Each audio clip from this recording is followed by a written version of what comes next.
Hello everyone, hello dear student, नमस्कार भाई सभी को। कैसे हैं आप लोग? एक बार जल्दी से कमेंट कर दें। मेरी वॉइस क्लियर आ रही है आप लोगों के पास? सब कुछ बेहतर क्लियर है? अगर शुरुआत करें क्लास की। नैन्सी, विद्युत, स्वामी, तन्मय, एवरीवन। चलिए नमस्कार भाई सभी को, राम राम, राधे राधे, वालेकुम अस्सलाम। शुरुआत करेंगे भाई आज की क्लास की। आज की क्लास में हम बात करने वाले हैं ब्रांचेस ऑफ इकोनॉमिक्स के बारे में। यानी इकोनॉमिक्स की जो बेसिक इंफॉर्मेशन है ना, ये उसी का एक पार्ट अपने आप में है। और हम ब्रांचेस यानी कि जो इकोनॉमिक्स का डिवाइडेशन हम करते हैं। बेसिकली आपको याद होगा कि मैंने आपसे कहा कि इकोनॉमिक्स को हम माइक्रो और मैक्रो के दो पार्ट में डिवाइड करते हैं, लेकिन इसके अलावा और भी ब्रांच होती हैं। मैं उसके बारे में भी आपसे बात करने वाला हूं। ये ब्रांचेस ऑफ इकोनॉमिक्स है, यानी कि अर्थशास्त्र की जो शाखाएं हैं, हम उस बारे में बात करेंगे। लेकिन इससे पहले मैं आपकी शुरुआत करूं आज की क्लास की, पहले आप लोगों से कुछ सवाल कर रहा हूं। बिल्कुल मुझे बताइएगा, क्योंकि हमने कल जब पढ़ी, शुरुआत करी क्लास की, इससे पहले जो बेसिक इंफॉर्मेशन पे बात करी हमने इससे पहले, तो उसमें आपसे मैंने कहा जैसे इकोनॉमिक्स के फादर तो याद है एडम स्मिथ हैं। माइक्रो इकोनॉमिक्स के फादर कौन है, याद करो, तो अल्फ्रेड मार्शल है। मैक्रो इकोनॉमिक्स के फादर कौन है, तो आपको पता है जेम कीन्स, जॉन माइनार्ड कीन्स हैं। माइक्रो और मैक्रो टर्म्स किसने दिए, वो व्यक्ति रैगनर फ्रिश है। इकोनॉमिक्स शब्द कहां से ड्राइव हुआ, वो यूनानी भाषा से, ग्रीक लैंग्वेज से हुआ, जिसे ओइकोनोमिया कहा जाता था। इकोनॉमिक्स का ओरिजिन क्यों हुआ है, क्योंकि संसाधन सीमित है और इच्छाएं असीमित हैं। और साथ ही इकोनॉमिक्स का मतलब क्या है, इसका मतलब है संसाधनों का मैनेजमेंट करना, या संसाधनों को एफिशिएंटली यूटिलाइज करना, है ना भाई। ये सारी चीजें हम जानते हैं, लेकिन आज हम यही आगे बढ़ाएंगे पार्ट। हम सीखेंगे माइक्रो में क्या होता है और मैक्रो में क्या होता है, और उसके साथ ही हम ये भी जानेंगे इसकी प्रैक्टिस करके किस तरह के क्वेश्चन हमसे पूछे जा सकते हैं, और हमें कैसे आइडेंटिफाई करना होगा क्वेश्चन के अंदर, कैसे एलिमिनेट करना होगा, ये सारी बात बताऊंगा। होपफुली सब कुछ बढ़िया है, क्लियर है। शुरू करते हैं भाई आज की क्लास में। देखिए, सबसे पहले मैं बात करूंगा कि भाई माइक्रो इकोनॉमिक्स क्या, थोड़ा सा टाइम लगेगा इन चीजों में, लेकिन आप आराम से इन चीजों को सुनिए, पहले समझिए, फिर हम आगे बढ़ेंगे इस पर लेकर। तो पहला पार्ट हमारे पास है माइक्रो इकोनॉमिक्स,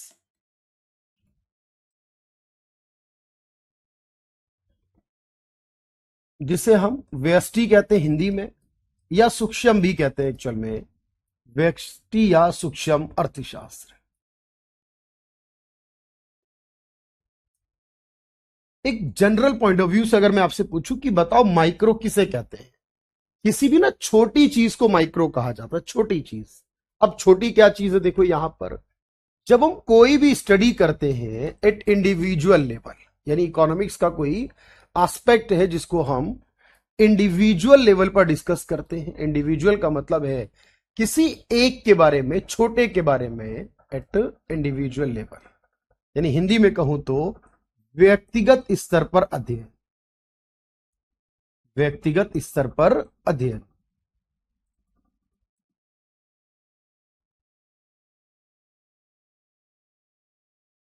व्यक्तिगत क्या होता है समझो।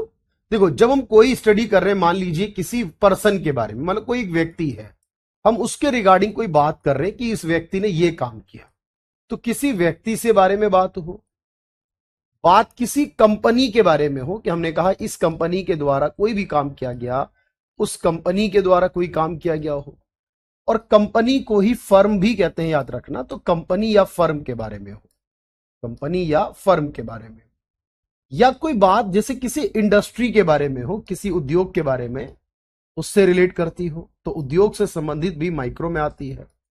या बात किसी प्रोडक्ट के बारे में हो, किसी वस्तु के बारे में हो, तो उस प्रोडक्ट से रिलेटेड, उस वस्तु से रिलेटेड जो होगा वो भी माइक्रो में होगा। समझना बात को ध्यान से, क्योंकि क्वेश्चंस की प्रैक्टिस मैंने कहा आपको कराऊंगा लास्ट क्लास की तरह, उससे चीजें और बेहतर हो जाएंगी। यानी किसी व्यक्ति के बारे में, कंपनी के बारे में, इंडस्ट्री के बारे में, या किसी प्रोडक्ट के बारे में अगर इंफॉर्मेशन दी गई है तो वो माइक्रो का पार्ट माना जाएगा। अब दिखेगा, जैसे एग्जाम्पल के लिए मैं कहूं, हम किसी प्रोडक्ट की डिमांड और सप्लाई की बात करते हैं। जब हम कहते हैं ना कोई भी प्रोडक्ट है, उसकी डिमांड की बात करें, डिमांड को हिंदी में मांग कहते हैं। लेकिन याद रखना, जब हम डिमांड का एनालिसिस करते हैं तो डिमांड कौन करता है, जैसे आप और मैं, हम अगर कोई सामान खरीदने लगे तो डिमांड हो गई वो। लेकिन हम हैं कौन एक्चुअल में, हम दोनों कंज्यूमर है। जब जब कोई सामान खरीदेंगे, जब कुछ बेचेंगे तो हम दोनों प्रोड्यूसर हैं। अच्छा, मैं आपको यहां कुछ बेचूं अगर, तो मैं बेचने वाला प्रोड्यूसर, अगर आप खरीद रहे हो तो आप कंज्यूमर। तो इसीलिए कई बार ना सवालों को ऐसे नहीं पूछता। तो अगर मैं कहूं डिमांड यानी कि कंज्यूमर का बिहेवियर, जो इंसान जो उपभोक्ता है, अगर हम उसके बिहेवियर को पढ़ रहे हैं कि कंज्यूमर कैसा होता है, क्या खरीदता है, क्या बेचता है, उपभोक्ता का व्यवहार डिस्कस कर रहे हैं हम लोग, तो उसका पार्ट किसका होगा बताओ मुझे? तो उपभोक्ता व्यवहार जो होगा, ये माइक्रो का पार्ट होगा। इसी तरह अगर मैं बात करूं सप्लाई के बारे में, सप्लाई को हिंदी में हम पूर्ति कहते हैं, और जो पूर्ति है बेसिकली हमारी, ये बेचने वाला है, और इस बेचने वाले को क्या बोलते हैं? इसे प्रोड्यूसर बोलते हैं। यानी हम बेचने वाले का बिहेवियर, उसके बारे में एनालिसिस कर रहे हैं सप्लाई के बारे में, तो वो हमारा माइक्रो का ही पार्ट होगा। अगर हम बात कर रहे हैं प्रोडक्शन के बारे में, बेसिकली कोई भी कंपनी है और वो कोई प्रोडक्ट करती है, कोई प्रोडक्शन करती है, कोई इंसान यानी कंज्यूमर है, कोई इंसान कंजम्पशन करता है यानी कि खर्च करता है। आपको पता होना चाहिए भाई, कोई सामान बन रहा है, कोई वस्तु बन रही है, यानी किसी चीज का उत्पादन हो रहा है, उसी की सप्लाई भी होगी। या किसी चीज की डिमांड है तो उसको खरीदेंगे, उसका उपभोग करे जाएगा, ये भी आपका इसी के अंदर आता है। जैसे हम बात करते हैं कोई भी कंपनी के सेल्स को लेकर कि भाई इतनी सेल्स हुई। अब सामान्यतः बिक्री किसी वस्तु की होती है ना भाई, तो किसी चीज की बिक्री की बात हो रही है। कोई कंपनी है, उसके प्रॉफिट की बात हो रही है, उसके लाभ की बात हो रही है। कोई वस्तु है, उस वस्तु की कीमत की बात हो रही है, प्राइस की बात हो रही है, किसी वस्तु की कीमत की बात हो रही है। तो अभी आपको ना एनालिसिस करना पड़ता है कि कभी कभी क्या होता है, हम जब सीखते हैं ना चीजों को, हमें बहुत सारी चीजें मिलती हैं। किसी वेजिस के बारे में यानी कि मजदूरी के बारे में बात हो रही है कि किसी इंसान ने कोई काम किया तो उसको क्या मजदूरी मिलेगी। तो इस तरीके से अगर आप ध्यान से देखो तो ये चीजें हमारी माइक्रो का पार्ट है। लेकिन मैं एक सवाल पूछूं आपसे कि जैसे मैं आपसे कहा कि प्राइस, अमूमन कोई भी प्रोडक्ट है उसकी अपनी एक कीमत होती है, उसे प्राइस कहते हैं, कीमत कहते हैं। ये तो एक वस्तु की है ना भाई, आप कोई भी सामान खरीदोगे तो यही होगा, एक वस्तु की कीमत। लेकिन मैं कह दूं एवरेज प्राइस यानी औसत कीमत, ध्यान रखना इस बात को। जब हम किसी चीज का एवरेज निकालते हैं ना, तो वो एवरेज एक का नहीं होता, वो एवरेज हमेशा एक से ज्यादा का होता है। भाई एवरेज के लिए कितना चाहिए? एवरेज के लिए भाई हमें कम से कम दो या दो से ज्यादा चाहिए ना, बोलो हाँ या ना। जब दो चाहिए या दो से ज्यादा चाहिए तो ऑब्वियस है वो एक से अबव हो गया, तो बड़ा कंसेप्ट हो गया वो। क्योंकि भाई हम जैसे राष्ट्रीय आय निकाल रहे हैं, पूरे देश की है, लेकिन जब हम औसत आय निकाल रहे हैं वो भी पूरे देश की है। क्योंकि औसत का मतलब क्या? हम सब लोगों की औसत आय, या सारी वस्तुओं की औसत कीमत, सारी चीजों की कीमत होती है जो वो औसत है। तो इनमें से अगर हम कोई स्टडी करेंगे तो क्या कहलाएगी? माइक्रो। बात क्लियर होनी चाहिए। नोट कर रहा है? बिल्कुल कर रहे हैं, साथ में कर लीजिए इसे। फिर मैं मैक्रो कराता हूं और उसके बाद मैं आपको क्वेश्चन कराऊंगा। बस इतना ही टाइम मैं आपसे मांग रहा हूं कि इसके बाद आप पहले मैक्रो पढ़ लें, फिर क्वेश्चन कर ले थोड़े से, चार पांच आइडिया हो जाएगा एग्जाम में क्या पूछता है। ठीक है, चलो इसे डन करो एक बार और कमेंट कर देना भाई डन का।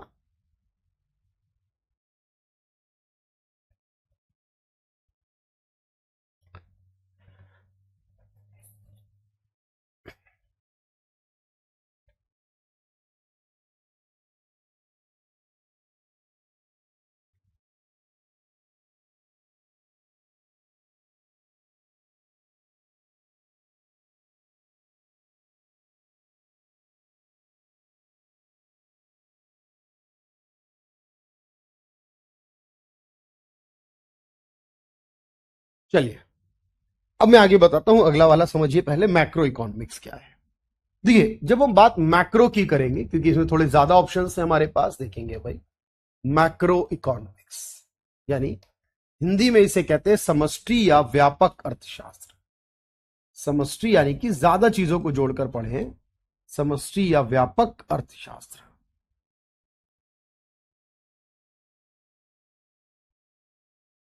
देखिए भाई, जब हम बात करते हैं ना, कोई भी स्टडी करते कलेक्टिवली, मतलब बहुत सारे चीजों के बारे में, यानी इकोनॉमिक्स के कोई भी चीज की स्टडी की जाती है, स्टडी एट। अब यहां देखो शब्दों का ध्यान रखना है, कोई भी कलेक्टिवली बात हो रही है, यानी कलेक्टिव का मतलब एक से ज्यादा हो, कलेक्टिवली, एंटायर, हॉल, हॉल मतलब बहुत सारी चीजें ना, एग्रीगेट, इनमें से कोई भी शब्द आ जाए हमारे पास, मैं हिंदी बताता हूं आपको, समझना भाई। इनमें से जब हम किसी भी लेवल पर स्टडी करें, वो स्टडी क्या कहलाती है? चलिए, तो आप कहेंगे सर अगर हम बात कर रहे हैं सामूहिक या समग्र या संपूर्ण स्तर पर अध्ययन करें, तो ये जो चीजें होंगी जो सबके बारे में एनालिसिस करती हैं, ये चीजें देखो मैक्रो का पार्ट। अब जैसे एग्जांपल के लिए मैंने कहा कोई ऐसी बात हम कर रहे हैं जो बात हमारे सोसाइटी को अफेक्ट करती है, यानी सोसाइटी की कोई बात है। अब सोसाइटी यानी समाज में तो बहुत सारे लोग रहते हैं ना भाई, समाज में एक इंसान तो नहीं रहता ना, बताओ मुझे, बोलो हाँ या ना है, बोलो भाई। समाज में तो बहुत सारे लोग हैं ना, एक से ज्यादा कई सारे लोग हैं। अच्छा, बात करूं किसी कम्युनिटी के बारे में, किसी समुदाय के बारे में, कोई भी समुदाय आप लेंगे तो बहुत सारे लोगों से समुदाय बनता है। किसी समुदाय विशेष की बात अगर हम कर रहे हैं, मान लीजिए हम बात कर रहे हैं किसी स्टेट के बारे में, किसी राज्य के बारे में। राज्य वर्ड किसी राज्य तो है ही हमारे जैसे देश में, और या किसी राष्ट्र के बारे में, किसी नेशन के बारे में, देश के बारे में, राष्ट्र के बारे में बात कर रहे हैं। तो ये जो चीजें होती है ना, जब हम इस लेवल पे स्टडी कर रहे होते हैं, वो अपने आप किसका पार्ट बन जाती है? वो मैक्रो का पार्ट बन जाती है। जैसे एग्जांपल के लिए समझना, मैंने कहा एग्रीगेट डिमांड। अब आप कहेंगे सर एग्रीगेट का मतलब है कोई चीज की डिमांड पूरे देश की मिला के की जाए। जब सबकी मिलाकर की जाएगी तो उसके लिए क्या वर्ड इस्तेमाल होगा? Aggregate demand. यानी कि उसके लिए वर्ड इस्तेमाल होगा समग्र मांग। एग्रीगेट डिमांड, समग्र मांग। इसी तरह हम बात करेंगे एग्रीगेट सप्लाई। जब हम इसके लिए कोई वर्ड बनाएंगे तो उसके लिए क्या वर्ड इस्तेमाल करेंगे? एग्रीगेट सप्लाई, समग्र पूर्ति। अब नाम से ही क्लियर है सर, क्योंकि आपने बताया कि एग्रीगेट वर्ड आएगा वो सबको मिलाकर बात करेगा। जैसे मैंने कहा ग्रॉस डोमेस्टिक प्रोडक्ट, जिसे जीडीपी कहते हैं एक्चुअल में, इसका मतलब है पूरे देश का, पूरे राज्य का प्रोडक्शन, ग्रॉस डोमेस्टिक प्रोडक्ट। ये सब पढ़ाऊंगा आगे चलकर मैं, लेकिन अभी बस इतना दिमाग में रखना है कि सर जब बात आपने करी सकल वर्ड की, क्योंकि इसमें सब कुछ आ गया ना, समग्र, सकल, सामूहिक, समग्र, कुछ भी कह लो, तो जो सबको मिलाकर बनेगा वो हमारा जीडीपी। जैसे जीडीपी किसकी होती है? जीडीपी इंडिया की है, पाकिस्तान की है, अमेरिका की है, बांग्लादेश की है, रशिया की है, सारे पड़ोसी देश है, दुनिया के किसी भी देश की जीडीपी है, यूपी की है, बिहार की है, बंगाल की है, हर एक राज्य की जीएसडीपी कहते हैं, उसमें एस लगा देते हैं बस, पर होती तो वो भी वही चीज है ना। जैसे नेशनल इनकम है, राष्ट्रीय आय है। अब राष्ट्रीय आय का मतलब है पूरे देश की आय, बेसिकली जीडीपी से रिलेट करती है शब्द, थोड़ा सा डिफरेंस हो सकता है। तो राष्ट्रीय आय हमारे पास है, नाम से ही क्लियर है, राष्ट्र की आय।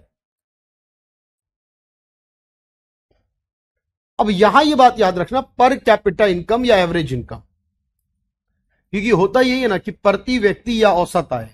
क्योंकि अमूमन हम क्या सोचते हैं ना, प्रति व्यक्ति का मतलब होता है एक व्यक्ति की, नहीं मेरे भाई, प्रति व्यक्ति हो यानी कि इसका मतलब है वो एक से ज्यादा व्यक्तियों की है, क्योंकि आपको बहुत सारे लोगों का एवरेज निकालना पड़ेगा।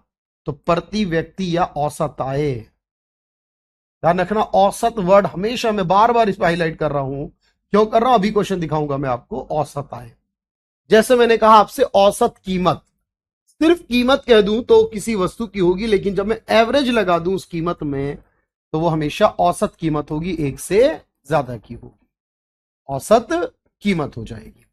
बोलो हाँ, है ना भाई, औसत कीमत। अच्छा, इसी तरह से मैं कहूं इन्फ्लेशन। अब महंगाई आएगी, महंगाई किसी एक वस्तु की कीमत बढ़ना नहीं है, महंगाई का मतलब है हमारा महीने का जो खर्चा था वो एवरेजली बढ़ जाना, या महीने का खर्चा कम हो जाना, तो डिफ्लेशन होता उल्टा। मतलब महंगाई बढ़ेगी तो सबके लिए, घटेगी तो सबके लिए, भाई बढ़ना और घटना सबके लिए होगा ना, बोलो हाँ। तो अगर मैं कहूं मुद्रास्फीति या महंगाई, तो भाई ये मैक्रो है ना, सबके लिए आएगी। मुद्रास्फीति या महंगाई सबके लिए आएगी भाई, किसी एक के लिए तो नहीं आ सकती ना। अगर मैं कहूं गरीबी और बेरोजगारी,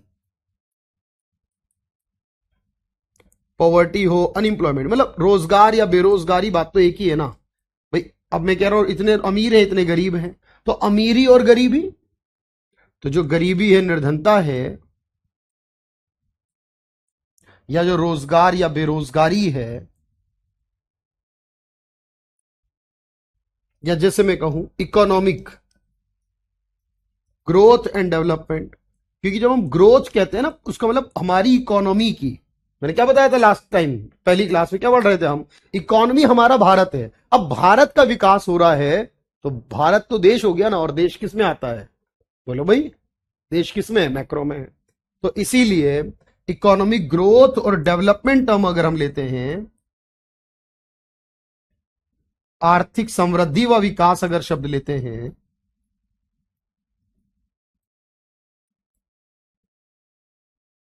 तब ये क्या हो जाएगा भाई।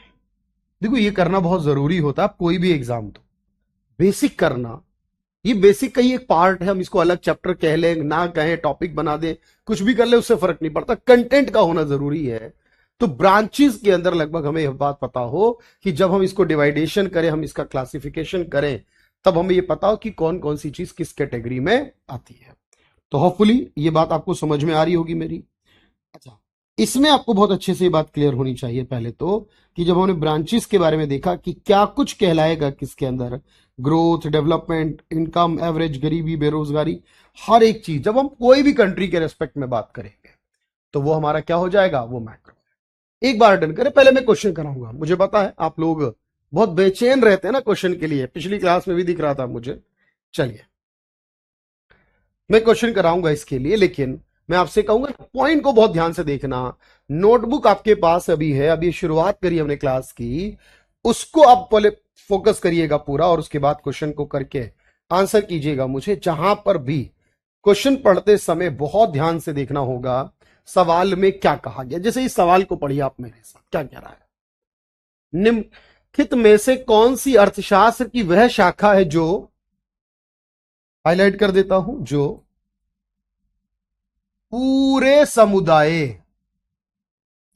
एक राष्ट्र, पूरा देश मतलब एक क्षेत्र, संपूर्ण विश्व की अर्थव्यवस्था के प्रदर्शन, संरचना, व्यवहार, सबकी बात कर रहा हूं। लेकिन सवाल क्या था, जब आपने कहा सर पूरे समुदाय, यहीं पर पहला वर्ड में ही क्लियर आंसर हो गया मेरा।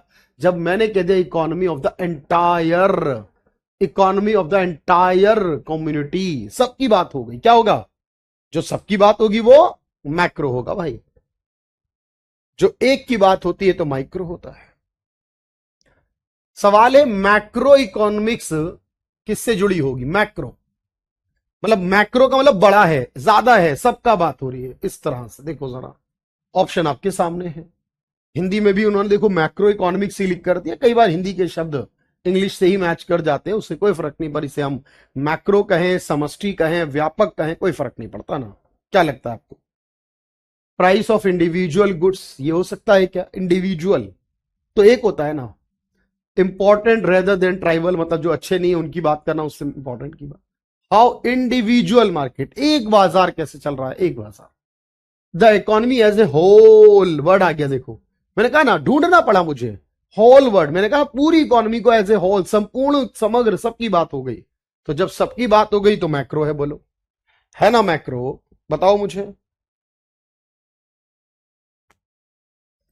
कौन सा व्यापक आर्थिक मुद्दा यानी मैक्रो इकोनॉमिक्स है।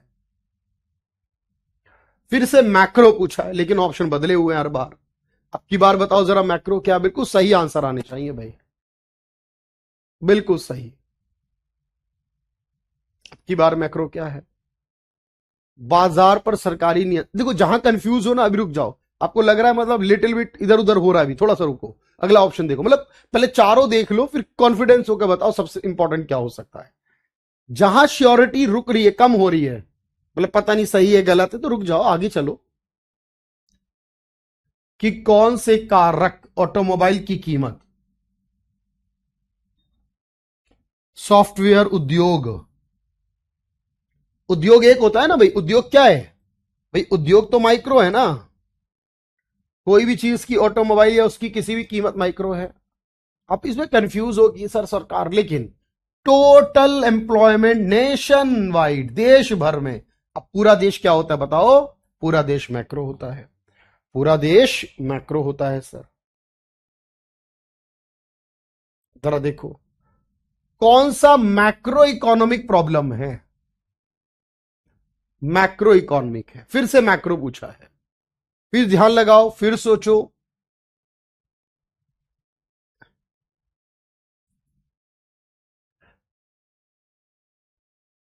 बताएं भाई। मोहित, प्रतिज्ञा, पवन,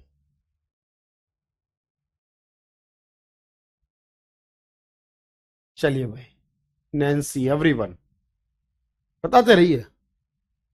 क्या लगता है आपको आंसर? तो याद रखो, प्लम्बर चौकीदारों से ज्यादा कमाते हैं। कुछ डाउट लग रहा है? औसत, औसत वर्ड आ गया ना, औसत तो छोड़ ही नहीं सकता मैं। औसत, एवरेज। मुझे पता है कुछ होना, पर ये तो होगा भाई। औसत तो मैक्रो है ना, मैंने क्या कहा था? एक चीज की कीमत माइक्रो है, एक इंसान की इनकम माइक्रो, लेकिन औसत आय हो जाए या औसत कीमत हो जाए तो मैक्रो है। एक सवाल और, एक और लेता हूं जरा। देख रहे हैं, अच्छे अच्छे सवाल आपको मिलेंगे। सवाल बहुत सारे मिलेंगे, थोड़ा एक दो माइक्रो और मैक्रो को जरा देख लें। क्या लगता है आपको, और मुझे बताना। थोड़ा ना प्रैक्टिस जरूरी है इस पॉइंट में। ये ऐसा चैप्टर है जो प्रैक्टिस से क्लियर होता है। ठीक है।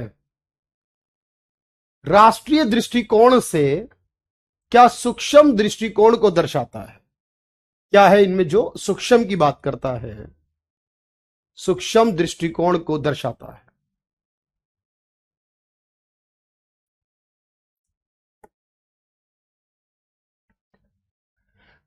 इन्फ्लेशन तो क्या है बताओ? मैक्रो होता है ना इन्फ्लेशन। महंगाई तो सबके लिए बढ़ती घटती है।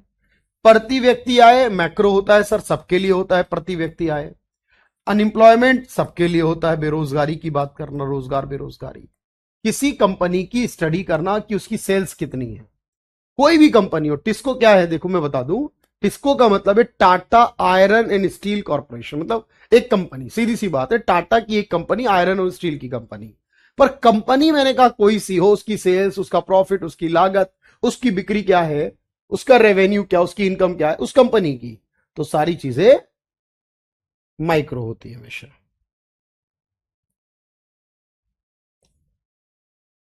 एक और लेते हैं, चलिए अच्छा सा, एक और लेते हैं अच्छा सा। आप बताओ जरा।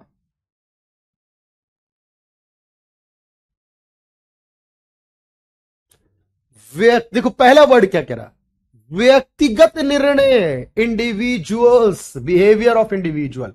अगर किसी ने दिमाग लगाया ना, तो आप कहते हो ना बहुत जल्दी जल्दी जीएस करते हैं, जीके करते, क्यों करते हैं? अगर दिमाग लगा के सवाल करा तो व्यक्तिगत निर्णय, जैसे इकाई उपभोग क्या है, उत्पादन कितना, एक के बारे में, बस एक के बारे में। तो एक के बारे में जो होता है उसे माइक्रो कहते हैं। एक के बारे में जो होगा उसे माइक्रो कहते हैं। तो एक के बारे में हमेशा माइक्रो। तो इस तरीके की चीजें आपके पास हैं, बड़ी जबरदस्त तरीके समझ में आ रही होंगी। लेकिन मैंने कहा ना, ये चैप्टर ऐसा है जहां प्रैक्टिस की डिमांड है। विदाउट प्रैक्टिस समझ में नहीं आता आपको ये, इसलिए मैंने सिखाया। अब मैं आपको जो बता रहा हूं जरा उसको समझना। यहां पर मैंने आपको बताया माइक्रो का फादर कौन है, मैक्रो की स्टडी का फादर ऑलरेडी बता चुका हूं मैं आपको। लेकिन एक और चीज बताता हूं। देखो जब जब हम बात करते हैं ना माइक्रो की, तो एक बात याद रखना कि माइक्रो इकोनॉमिक्स में, यानी व्यष्टिगत अर्थ, जो अर्थशास्त्र है हमारा, माइक्रो इकोनॉमिक्स है। जब हम कहते हैं ना प्राइस थ्योरी, यानी कोई भी चीज की प्राइस की बात मैंने करी, बोलो प्राइस थ्योरी, यानी मूल्य सिद्धांत। तो हमेशा याद रखना कीमत यानी मूल्य, वैसे मैं बता चुका, फिर भी मैं अलग से इसलिए लिखवा रहा हूं, अलग से पूछेगा एग्जाम में। तो मूल्य सिद्धांत किसका है, तो हमेशा याद रखना माइक्रो में। और साथ ही अब मैं आपको बता दूं, जब हम किसी प्रोडक्ट के बारे में बात कर रहे हैं, उसकी कीमत के बारे में या उसकी मजदूरी, वेज सिद्धांत, यानी उसकी मजदूरी का जो सिद्धांत है, ये हमेशा किसका पार्ट होंगे? माइक्रो का। लेकिन इसी तरह से अगर मैं आपसे बात करूं कि कुछ चीजें हमारी मैक्रो में आती हैं, जो मैक्रो का पार्ट है, मतलब इस तरीके से पूछेगा एग्जाम में। मान लीजिए आपसे सवाल ये करेगा, इनकम थ्योरी, जो आय के बारे में, देखो राष्ट्रीय आय हो या आपकी प्रति व्यक्ति आय हो, आय थ्योरी जो है, आय सिद्धांत जो है, इनकम थ्योरी जो आय सिद्धांत है, ये हमेशा किसका पार्ट होगा? ये मैक्रो का पार्ट होगा, याद रखना। इसी तरह से अगर मैं बात करूं एम्प्लॉयमेंट थ्योरी, रोजगार सिद्धांत, मैंने कहा रोजगार, बेरोजगारी, ये हमेशा किसका पार्ट होंगे? एम्प्लॉयमेंट थ्योरी यानी रोजगार सिद्धांत है, तो ये भी मैक्रो का यानी कि समष्टि का होंगे, और एक लास्ट ग्रोथ थ्योरी। जब जब हम ग्रोथ या डेवलपमेंट की बात करते हैं, समृद्धि की, विकास की, तो वो हमेशा किसका पार्ट होगा? तो समृद्धि या विकास की बात मैक्रो में होगी। तो इस तरह से अगर आप ध्यान दोगे तो आपको यह समझ में आएगा कुछ चीजों की स्टडी माइक्रो में और कुछ की मैक्रो में, उसके कुछ वर्ड बन जाते हैं। ये सारे वर्ड हम ऑलरेडी लिख चुके हैं, देखो भाई। तो इसे आपने हिंदी में भी समझ लिया, इंग्लिश में भी। मैं आपको एक और सवाल देता हूं, चलो। थोड़ा सा आज क्लास सवालों पर ज्यादा रहेगी। एक सवाल दे रहा हूं, ध्यान से देखना और उसे करके बताना। जैसे कि ये सवाल पूछा गया हमसे कि price theory is also known as, price theory क्या कहलाती है, या प्राइस थ्योरी का संबंध किससे होगा? जब जब हम बात प्राइस की करेंगे, प्राइस थ्योरी की करेंगे, तो इसका संबंध किससे होगा? आपको ये बताना है। प्राइस थ्योरी यानी मूल्य सिद्धांत जो है वो किससे रिलेट कर सकता है?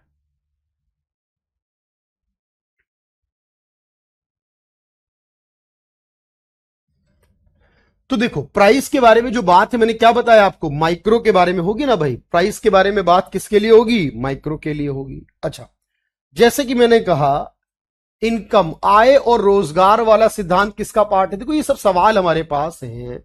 आय और रोजगार का सिद्धांत क्या होगा? तो आय और रोजगार का जो सिद्धांत है वो किससे रिलेट करता होगा, वो बताएं मुझे। तो याद रखना, ये आय और रोजगार के विषय में जो बात होगी, ये बात किससे रिलेट करती है? तो ये बात मैक्रो से रिलेट करती है। तो इस तरीके से हमारे पास कुछ माइक्रो है, कुछ मैक्रो है, एंड ओवरऑल हम स्टडी करते हैं। तो इसको भी एक बार नोट कर लें।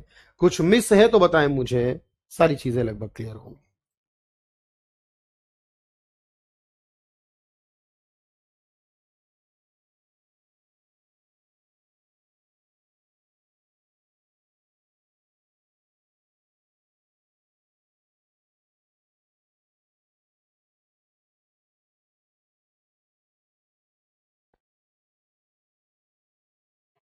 चलो भाई, बात पूरी तरह समझ में आ रही हो तो यस कहना।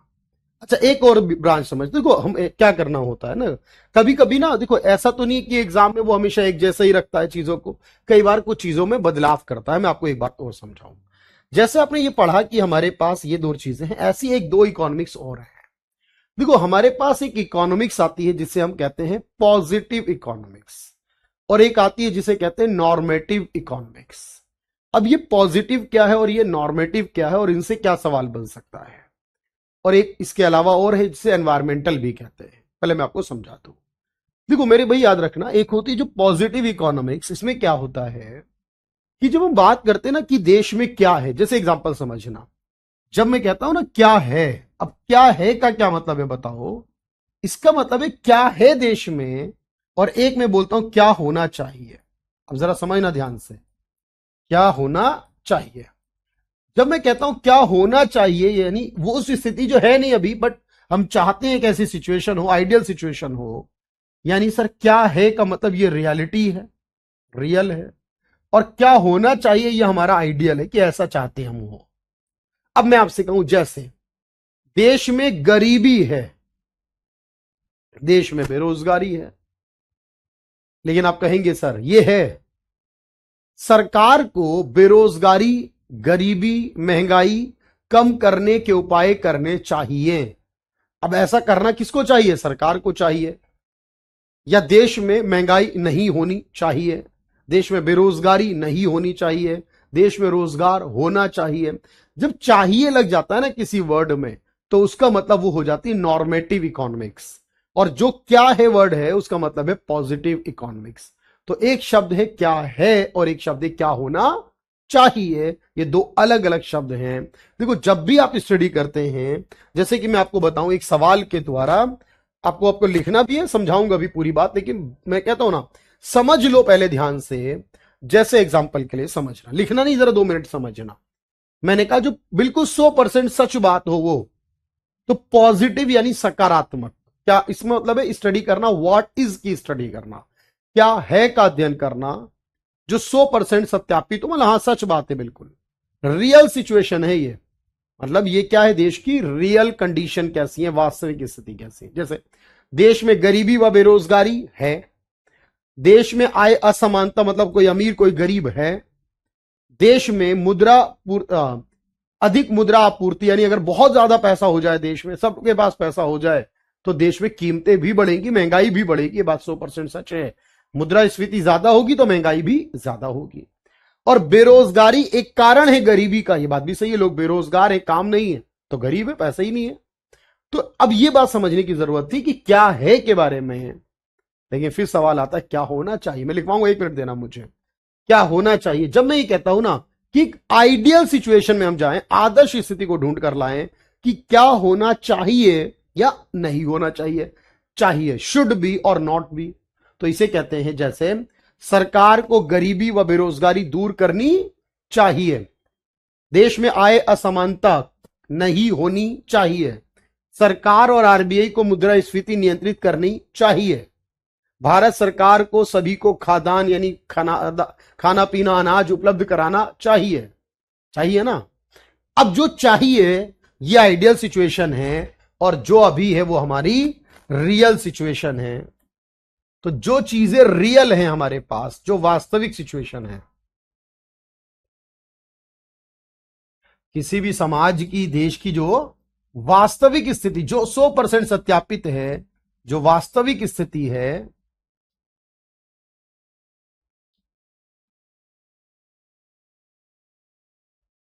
वो क्या है, और जो आइडियल सिचुएशन है, आदर्श स्थिति है, जो हम सोच रहे हैं कि ऐसा हो जाए, तो क्या होना चाहिए की बात है। अब इसको नोट करें आप एक बार, और पहले पॉजिटिव को कर ले, फिर नॉर्मेटिव कर लेना, फिर मैं प्रैक्टिस भी करा दूंगा। बस मुझे 1 मिनट देना, पहले आप इसे लिख लो।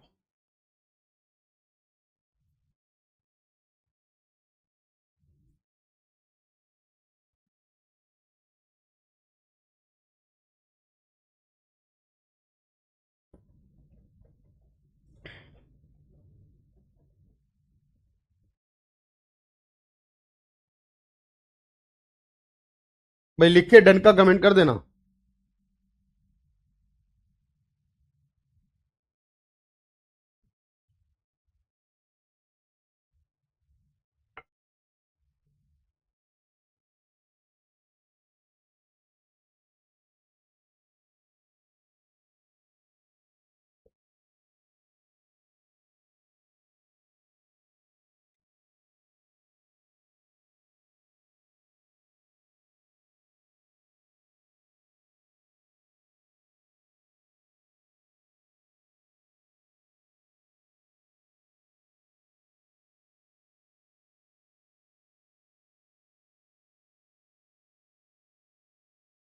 चलिए, डन है भाई। बाकी लोगों का भी अच्छे से समझ में आ रही है ना बात प्रॉपरली। एक एक point with practice, overall practice भी हम देख रहे हैं साथ साथ, और भी करते रहेंगे बीच बीच में जरूरत के हिसाब से। तो जब भी हम बात करें क्या है, मतलब जो बिल्कुल परफेक्ट कह दिया आपने ऐसा है ही, मतलब जिसमें कोई डाउट नहीं है।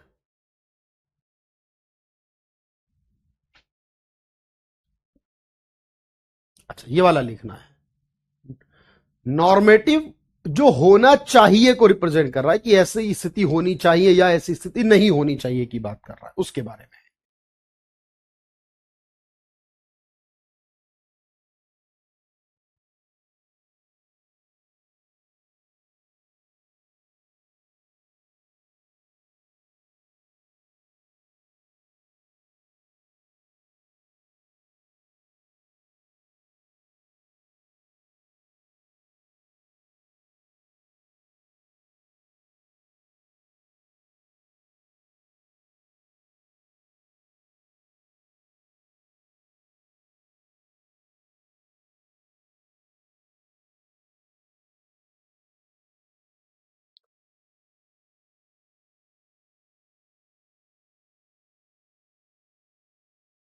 तो जहां भी शुड आ जाए या ऑट भी वर्ड यूज करते, OUGH है ना, ऑट टू बी या शुड बी, तो वो सारा हो जाएगा। मैं चलो आपको एक क्वेश्चन भी दिखाता हूं, अगर आपने लिख लिया है तो डन भी कर दीजिए एक बार। मैं एक क्वेश्चन दिखाता हूं आपको। जैसे पूछा है सकारात्मक अर्थशास्त्र किससे संबंधित है। तो जब हम बात कर रहे हैं ना सकारात्मक वर्ड की, सकारात्मक क्या है, तो क्या है बताओ। सकारात्मक अर्थशास्त्र तो इसका मतलब है व्हाट इज, और व्हाट और टू बी क्या है, नॉर्मेटिव यानी आदर्शात्मक। जब नॉर्मेटिव पूछता तो व्हाट और टू बी, लेकिन सकारात्मक क्या है, व्हाट इज। जैसे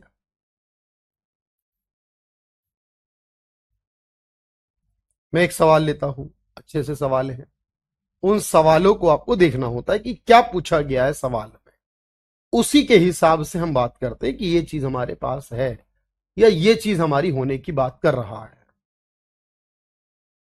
जैसे कि इस सवाल को देखो, जब इसमें लिखा है एक ऑप्शन, धन और आय के वितरण में असमानता को कम किया जाना चाहिए, तो बताओ जरा चाहिए वर्ड कहां आता है, चाहिए वर्ड आता है नॉर्मेटिव में।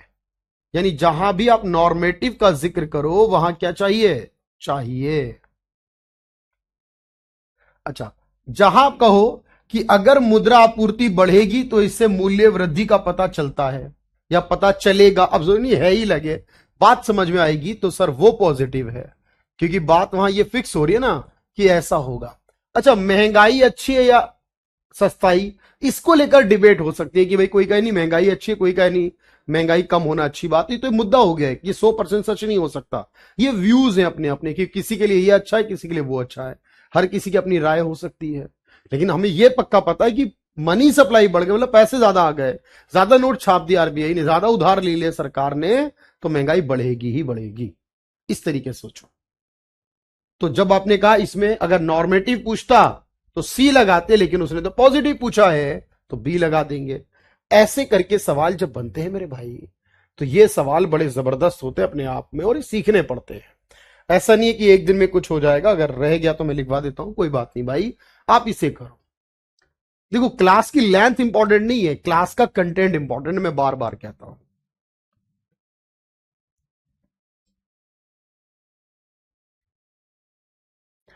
किसी का रह गया तो लिख लीजिए, और क्लास में ही नोट्स बनाने होते हैं आपको हमेशा से, क्लास में ही सीखना होता है सब कुछ, है ना।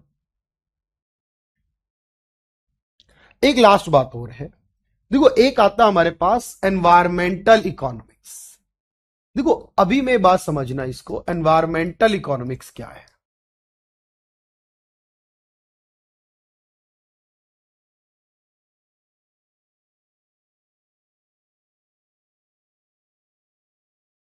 देखो इसका मतलब है पर्यावरणीय अर्थशास्त्र।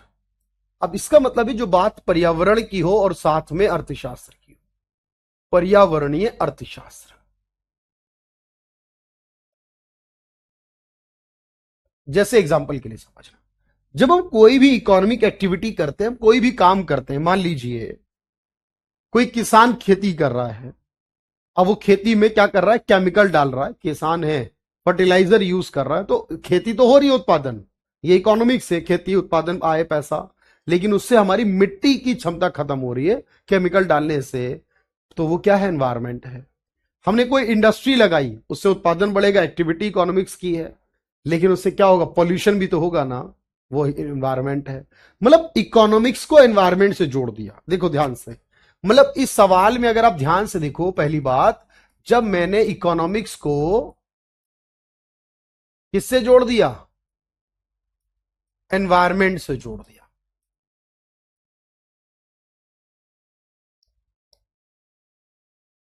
जब मैंने क्या कहा, मैंने कहा कोई भी बात हमारी आर्थिक हो, अर्थशास्त्र के विषय में हो, आर्थिक गतिविधि हो कोई, और साथ में उसको पर्यावरण से जोड़ दिया जाए। जैसे आपने कहा इंपैक्ट ऑफ,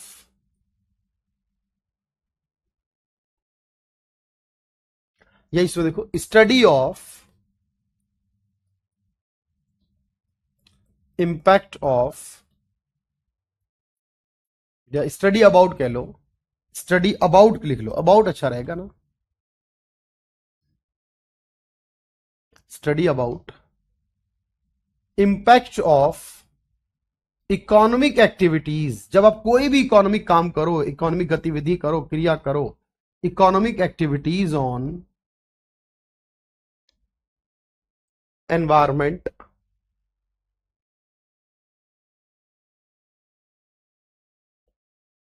यानी पर्यावरण पर, हमारे जो नेचुरल रिसोर्स है उन पर। इसका मतलब है आर्थिक गतिविधि या क्रियाओं का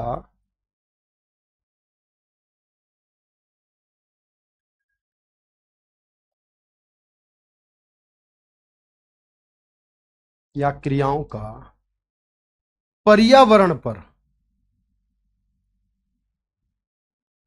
पड़ने वाले प्रभाव।